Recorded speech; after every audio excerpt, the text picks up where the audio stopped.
When Milan Kundera says, and that was the famous sentence of Barack Obama during his campaign, when Milan Kundera, who is the UN rapporteur and who is not a revolutionary at all, says, not only says the system that we chose will lead to the sacrifice of some people, but he says the trickle-down theory is very much alive. Of course, it is true.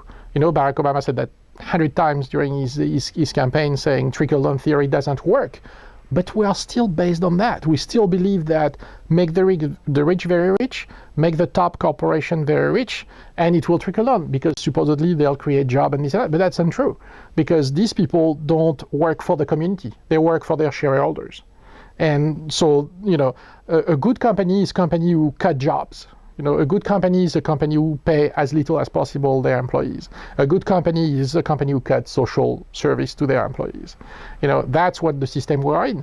And we can say whatever we want, of course, as long as there are enough resources for everybody in the world to live well and this and that, it's one thing. But today we are way beyond that. Today we know that we live in a finite planet.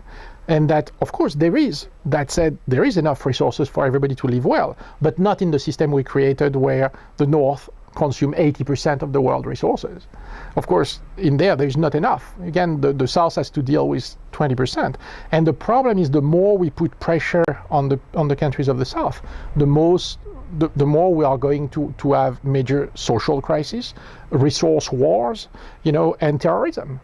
As we say in the film, there is, all this, John Perkins says all the time. He says, when I was an economic hitman, I met a lot of terrorists, but I never met one who wanted to be a terrorist. All these people, of course, we love to paint them as religious fanatic in the North, but these people, of course, they use religion as a conduit.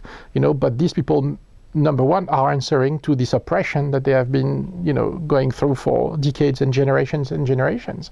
When you see your family starving, there's a moment you have to say enough. And that's what we are doing. We are putting every year, as I explained, because of this consumption pattern, more and more pressure on the countries of the South, and thinking that they will never react is absurd, of course.